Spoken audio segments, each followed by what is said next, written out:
$3 billion in American oil just vanished from international waters, not stolen by pirates or lost to storms, seized by Russian naval forces in what maritime law experts are calling the most brazen violation of international shipping rights since World War II. At exactly 4:17 a.m. Moscow time, Russian warships surrounded three United States oil tankers carrying critical heating fuel to European allies. The vessels, worth $2.3 billion in cargo alone, were operating in international waters 180 miles from the nearest Russian territory. That distance means nothing now. This is not routine harassment. This is systematic commercial warfare. The Atlantic Pioneer, Gulf Horizon, and Texas Liberty were carrying 2.8 million barrels of refined heating oil from Texas refineries, destined for ports in Germany and the Netherlands. European nations that are already facing their worst energy crisis in decades. Russian naval commanders knew exactly what they were taking. Think about what that means. These ships were not randomly selected. The cargo was not accidentally valuable. Russian intelligence tracked these specific vessels from the moment they left Port Arthur, Texas, planning this seizure with military precision. Maritime law guarantees freedom of navigation in international waters. That principle has protected global commerce for over a century. According to sources familiar with international shipping protocols, no nation has dared challenge this framework so directly since the establishment of modern maritime law. If you are watching from anywhere that heats your home or drives a car, comment below and let us know where you are watching from. Because what happened in those waters this morning affects every person in every country that depends on global energy supplies. The seized tankers carried enough heating oil to warm 400,000 homes through the winter. Russian forces did not just steal cargo, they stole winter heating from families across Europe during the coldest months of the year. 47 American crew members are now effectively hostages. The State Department has confirmed that all personnel aboard the three vessels are being held by Russian naval forces pending what Moscow calls environmental compliance reviews. Environmental compliance in international waters is not a recognized legal concept. International shipping insurance rates spiked 340% in the 6 hours following the seizure. Lloyd of London suspended coverage for all vessels transiting the affected shipping lanes. Every major oil company with tankers currently at sea has begun emergency route alterations.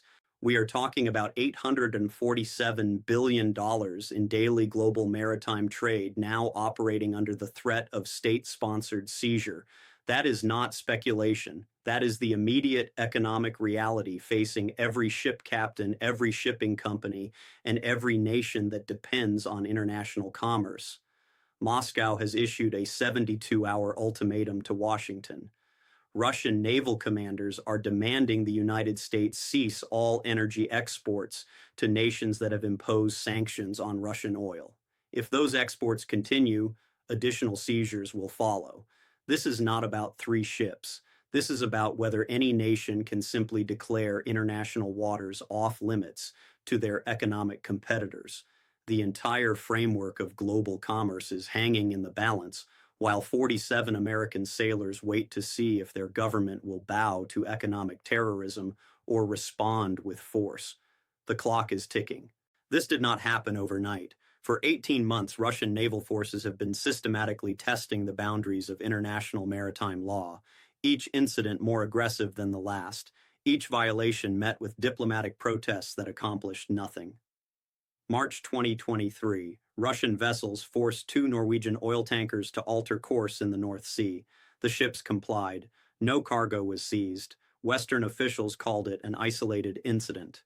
July 2023, Russian naval forces conducted unscheduled inspections of four British cargo vessels in the Baltic Sea. Each inspection lasted 12 hours. Each ship was carrying critical industrial materials. British officials filed formal complaints with the International Maritime Organization. December 2023, Russian submarines surfaced directly in the shipping lanes used by American energy exports. 17 tankers were forced to wait 48 hours for passage. Pentagon officials said the submarines were conducting routine exercises. January 2024, Russian naval forces began requiring advance notification from all Western vessels transiting within 200 miles of Russian territorial waters. International waters do not require notification to any nation. Shipping companies began voluntarily complying rather than face delays. Admiral Richardson of the Fifth Fleet warned Pentagon leadership in February that Russian maritime aggression was following a deliberate escalation pattern. According to sources familiar with his briefings, Richardson specifically predicted that cargo seizures would begin by summer 2024. His warnings were dismissed as overly cautious. The three tankers seized this morning were not random targets.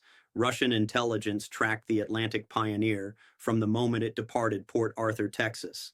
Satellite communications intercepted by naval intelligence show Russian forces monitored the vessel's cargo manifest, crew roster, and destination ports throughout its Atlantic crossing.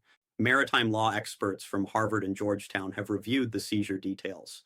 Their unanimous conclusion is that Russia has moved from harassment to what they are calling economic hostage taking.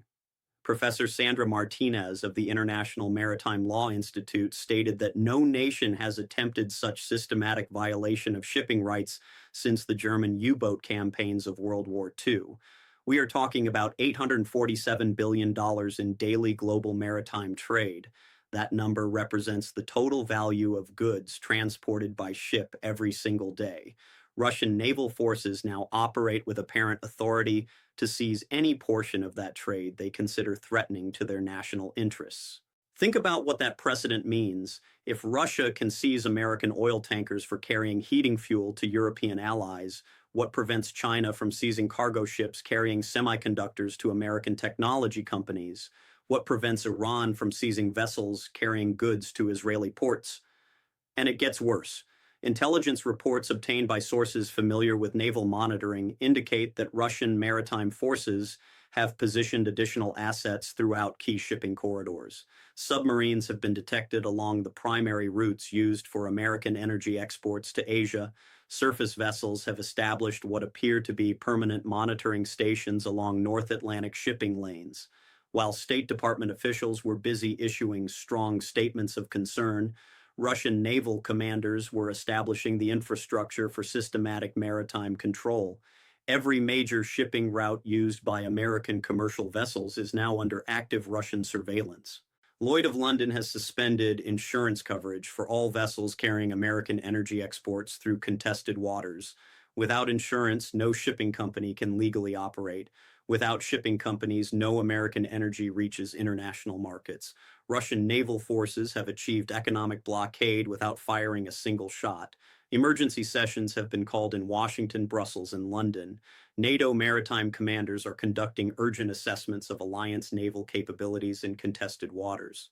Pentagon officials are reviewing military response options while diplomatic channels explore negotiated solutions. 47 American sailors remain in Russian custody, while their government decides whether to treat this as an act of war or an unfortunate misunderstanding. The decision may determine whether international waters remain free for global commerce or become territories controlled by whatever nation has the strongest navy. The clock shows 54 hours remaining until Russia's ultimatum expires. The seizure was coordinated. At the exact moment Russian warships surrounded American tankers in the North Atlantic, additional Russian naval forces moved into position in the Baltic Sea and Black Sea.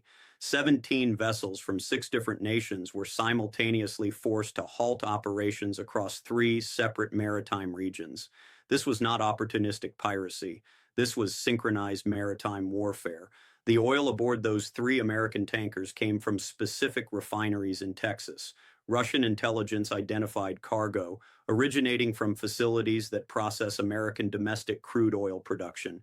They were not targeting random energy exports. They were targeting the heart of American energy independence.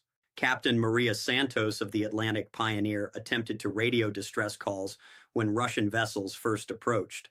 According to communications intercepted by Coast Guard monitoring stations, Russian commanders jammed all emergency frequencies before boarding operations began. The crew had no ability to request assistance or report their coordinates. 47 American sailors are being held under what Russian naval authorities call protective custody. The crew members include 12 women, 8 military veterans, and 3 fathers of young children. Russian forces have denied International Red Cross access to the detained personnel. Family members have received no communication from their loved ones for 36 hours. While diplomatic officials issued carefully worded statements about international law, Russian submarines were surfacing in shipping lanes used by Norwegian oil exports. While Pentagon spokespersons called for restraint and dialogue, Russian naval aircraft began conducting low-altitude surveillance of British cargo vessels in the North Sea. Russian Naval Command issued a statement claiming the seized tankers violated environmental protection regulations in international waters. Environmental protection regulations do not exist in international waters. No international body has authority to enforce environmental compliance beyond territorial boundaries. Russian officials are citing laws that do not exist to justify actions that violate every maritime treaty signed since 1945. The International Maritime Organization called an emergency session for tomorrow morning. Lloyd of London has declared the seizures an act of state-sponsored terrorism. NATO Maritime Command described the coordinated nature of the operations as unprecedented in peacetime international relations. Insurance rates for vessels carrying American energy exports have increased 340% in the 40 hours since the seizures began. Every hour of delay costs the global economy $35 million in disrupted shipping schedules. Companies that depend on predictable delivery schedules are already implementing emergency protocols for supply chain disruption. Think about what $35 million per hour means. That amount represents the wages of 50,000 workers, the revenue of 200 small businesses, the heating costs for 100,000 families. Russian naval forces are not just holding ships. They are holding the economic lifeline of millions of people hostage. And it gets worse. Satellite imagery obtained by intelligence sources shows Russian naval assets continuing to deploy throughout key shipping corridors. Additional submarines have been detected along routes used by American grain exports to Asia. Surface vessels have established monitoring positions near ports in allied nations. The systematic nature of Russian preparations suggests this operation was planned months in advance. Intelligence analysts report evidence that Russian naval forces conducted reconnaissance of specific cargo vessels, crew schedules, and shipping routes dating back to November 2023. Every detail of this morning's seizures was rehearsed and calculated. While American officials focused on diplomatic solutions, Russian commanders were building the infrastructure for systematic economic warfare. Naval monitoring stations now cover every major route used for American commercial exports. Submarine assets patrol the approaches to Allied ports. Russian forces have positioned themselves to control international commerce through military intimidation. The 3 seized tankers represent only the beginning. Intelligence reports suggest Russian naval forces are prepared to expand seizure operations to any vessel carrying American exports to nations that maintain sanctions on Russian energy. That includes 23 countries representing 60% of global maritime trade. Every major shipping company is now reviewing route security for vessels carrying American goods. Emergency protocols have been implemented for cargo that includes any materials originating from United States production facilities. Russian naval forces have achieved something no military strategist thought possible. They have made American commercial exports a liability in international waters. The 47 detained sailors have families waiting for news. The 2.8 million barrels of heating oil they were carrying could warm 400,000 homes through the winter. The precedent being established could end freedom of navigation for every nation that challenges Russian economic interests. 38 hours remain until Russia's ultimatum expires. Russian naval forces show no signs of withdrawing from their positions in international shipping lanes. 24 hours remain until Russia's ultimatum expires. NATO maritime commanders convened emergency sessions at 600 hours this morning. The alliance that has maintained naval security for 75 years cannot agree on how to respond to the most direct challenge to international shipping in modern history. Admiral Harrison of Atlantic Fleet Command addressed Pentagon leadership yesterday evening. According to sources familiar with the briefing, Harrison presented three response options: immediate military escort for all American commercial vessels, economic sanctions targeting Russian naval operations, direct military action to secure the release of detained sailors. Secretary of Defense James Mitchell responded that military escorts would require congressional authorization. Sanctions would take weeks to implement. Direct military action could trigger broader conflict with a nuclear power. Harrison replied that every hour of inaction encourages additional seizures. Russian naval forces are interpreting diplomatic restraint as operational permission. The conversation ended without resolution. Three European Union nations continue receiving Russian natural gas despite maritime crisis escalation. France imports 40% of its winter heating fuel from Russian sources. Germany maintains energy agreements that predate current sanctions. Italy has refused to suspend Russian energy contracts that employ 200,000 workers in energy sector jobs. European unity on maritime response is impossible when European economies remain dependent on Russian energy supplies. Alliance members cannot coordinate naval action against a nation that heats their homes and powers their industries. Former Navy Secretary Patricia Williams described the crisis during congressional testimony this morning. According to Williams, these seizures represent Pearl Harbor for global shipping.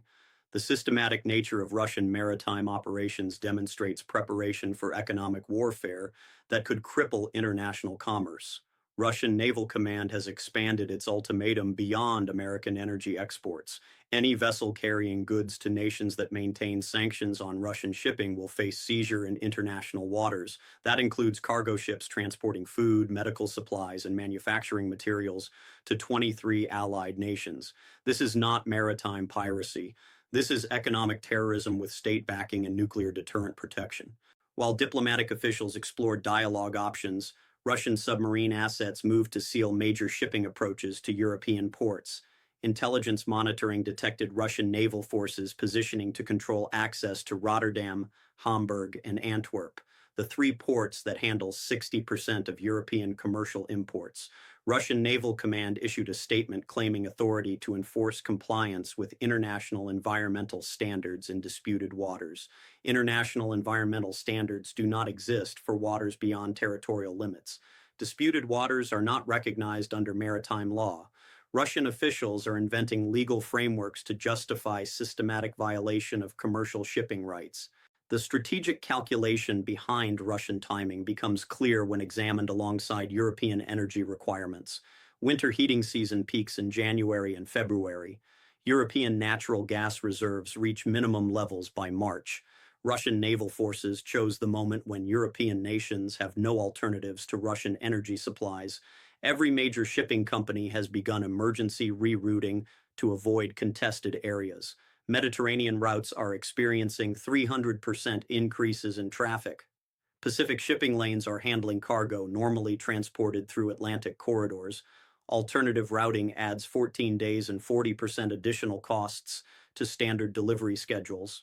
The economic impact extends beyond shipping delays. European heating oil prices increased 45% in 36 hours. American crude oil exports face insurance requirements that make international sales economically impossible. Russian naval forces have achieved market manipulation through military intimidation. Congressional leadership is demanding immediate military response to secure American sailors and restore freedom of navigation. Senate Armed Services Committee Chairman Robert Collins stated that 47 American citizens are being held hostage by a foreign military. House Defense Appropriations Chairwoman Linda Martinez declared that American commercial vessels have the right to protection from American naval forces. The complications multiply with each hour of inaction. French President Emmanuel Dubois urged restraint and diplomatic solutions. German Chancellor Klaus Weber emphasized the importance of maintaining European energy security. British Prime Minister Sarah Thompson called for immediate naval escort operations to protect Allied shipping. Alliance coordination requires unanimous consent. Unanimous consent requires solutions that satisfy nations with contradictory energy requirements and security priorities. Russian naval commanders understand exactly which alliance weaknesses they are exploiting. Intelligence reports suggest Russian naval forces are prepared to expand seizure operations within hours of ultimatum expiration. Submarine assets have been positioned along shipping routes used by American agricultural exports to Asia. Surface vessels patrol approaches to ports in allied nations. The 47 detained American sailors represent more than hostages. They represent a test of whether international law applies to nations with sufficient military power to ignore it. They represent a question of whether freedom of navigation exists when nuclear powers decide it threatens their economic interests. 18 hours remain until Russia's deadline. Russian naval forces show no indication of withdrawing from contested shipping lanes. Alliance members show no indication of reaching consensus on response options. The clock continues ticking while the rules of international commerce hang in the balance. Global oil futures spiked 23% in a single trading day, the largest single-day increase in energy prices since the Arab oil embargo of 1973. Markets that remained stable through wars, natural disasters, and economic collapse are now reacting to the systematic weaponization of international shipping lanes. 127 additional oil tankers altered course in the 12 hours following Russian ultimatum announcement. Every vessel carrying American energy exports to allied nations now operates under threat of military seizure. Shipping companies are choosing longer routes through politically neutral waters rather than risk cargo worth billions of dollars. We are talking about $2.8 trillion in annual global shipping. That number represents the total value of goods transported by sea every year. Alternative routing requirements have added an average of 40% to standard shipping costs. Russian naval forces have imposed a 40% tax on global commerce through military intimidation. Susan Martinez sits in her living room in Denver, watching news coverage of her husband's detention aboard the Atlantic Pioneer. Chief Engineer Roberto Martinez has worked international shipping for 15 years. His wife and 2 children have received no communication since Russian forces seized his vessel 60 hours ago. The State Department has provided no timeline for his release. The human cost extends beyond 47 detained sailors. European heating costs are projected to increase 45% if alternative energy supplies cannot replace the seized cargo. Families across Germany and the Netherlands face choosing between heating their homes and paying for food. Russian naval forces are holding winter survival hostage. Intelligence satellites have detected Russian submarine deployment continuing despite diplomatic protests. Additional nuclear submarines appeared along shipping routes used for American grain exports to Asia. Surface patrol vessels have established permanent monitoring stations near Allied ports in the Pacific. Russian naval expansion is accelerating, while international response remains paralyzed.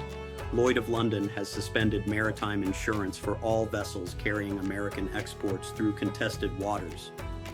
The International Chamber of Shipping called the crisis unprecedented in modern commercial history. The World Trade Organization issued emergency protocols for supply chain disruption affecting member nations. This represents the convergence of expert consensus. Every major institution responsible for global commerce agrees that Russian naval operations threaten the foundation of international trade. No institution has proposed solutions that address the scale of systematic maritime control Russia has established. The economic contagion spreads beyond energy markets. Agricultural exporters face insurance requirements that make international sales impossible. Manufacturing companies cannot guarantee delivery schedules for products containing American components. Technology firms are exploring alternative supply chains that avoid contested shipping routes entirely. 12 hours remain until Russia's ultimatum deadline expires. NATO maritime response protocols require unanimous alliance consent. France and Germany continue advocating diplomatic solutions. Britain and Poland demand immediate naval escort operations. Unanimous consent appears impossible while nuclear weapons guarantee the consequences of miscalculation. Intercepted communications obtained by intelligence sources reveal the scope of Russian naval preparation. Communications protocols were established months ago for coordinated seizure operations. Training exercises simulated scenarios identical to current crisis. Russian naval commanders have rehearsed systematic control of international shipping with military precision. While alliance officials debated response options, Russian naval assets moved into positions that control access to major commercial ports. Submarine deployment patterns indicate preparation to expand seizure operations to any cargo vessel serving markets that maintain sanctions on Russian exports. Congressional leaders are demanding immediate military action to secure American sailors and restore navigation freedom. Senate Armed Services Committee voted 19-3 for authorization of naval escort operations. House Defense Appropriations Committee approved emergency funding for enhanced maritime security operations. Congressional authorization provides military authority. Military authority requires alliance coordination for operations in international waters. Alliance coordination requires unanimous consent from nations with contradictory energy dependencies and security priorities. The mathematics of democracy work against the speed of military response. Alliance strain has reached critical levels. French officials warned that military escalation could trigger broader conflict with nuclear implications.